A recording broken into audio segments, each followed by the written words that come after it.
In this video, I'm going to give you highlights and behind the scenes as I bring my motivational strength performance to Hollywood, Florida to help give a bunch of sick kids and their families a break from their everyday struggles. I invite you to come along for the ride. It is 2 days before the presentation. Time to pack up. Luckily, most of the stuff is still packed from my last show. Just a couple odd ends. Steel chain, 60 penny nail, carriage bolt, tennis ball, frying pans, structural steel bar,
we are here.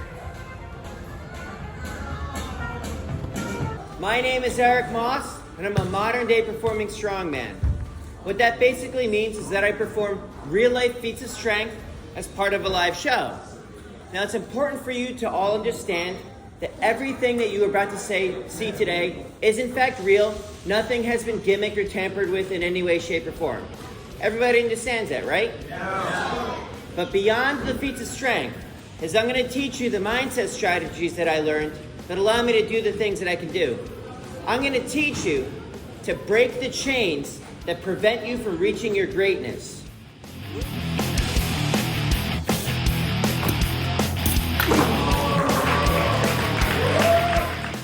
And amongst the strength acts of old, there was a rite of passage.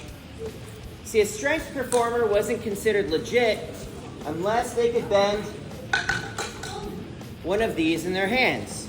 This is a 6-inch spike, also known as a 60 penny nail. Anybody want to check this out real quick? Yeah. 6-inch spike, also known as a 60 penny nail.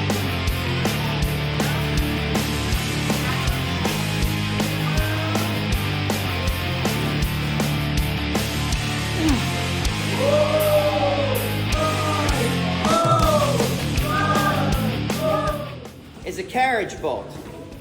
And I always wanted to include this in my show, but I never knew what to say about it. Until some guy left a comment on my YouTube video. He said he uses these things to hold up a 500-pound engine block from crushing him while he works on the engine. Carriage bolt.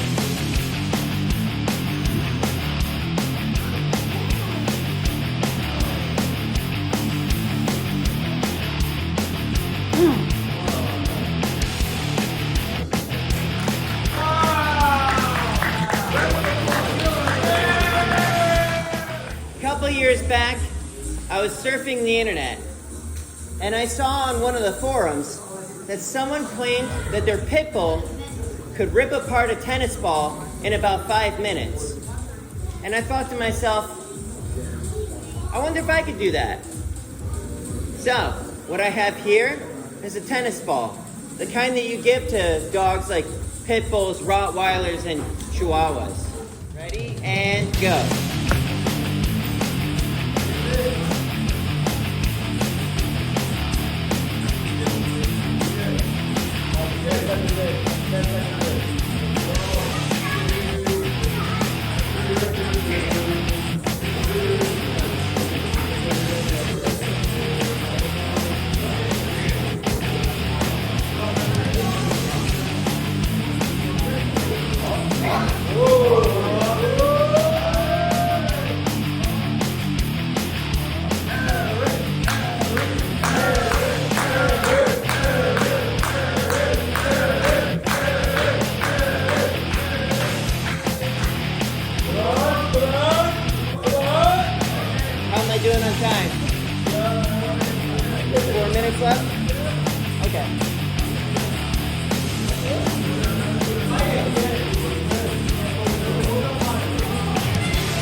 I'm a ball buster.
How I roll. What I have on his lap is a wooden board. Ooh. Underneath the wooden board is a balloon. Ooh. And what I'm going to attempt to do... Oh, no. Oh, why is this called a smoothie? ...is take this nail... Oh. ...and put it through the wooden board. Yeah, let's go. Everyone around the board, let's go. Who thinks Eitan is scared right now? Raise your hand. Raise your hand if you think Eitan's scared. Eitan, are you scared right now? Oh my gosh, his life is flashing before his eyes. Here we I hope go. it's just a balloon because I'm not exactly... Don't worry, boys. Ooh, I'm scared. Well, you know what? Oh, hey, he did it. It went through. Oh, are we good? Hey, Tyler, are you good? Raise your hand if you're good. Yeah, round of applause. DJ music. Here we go.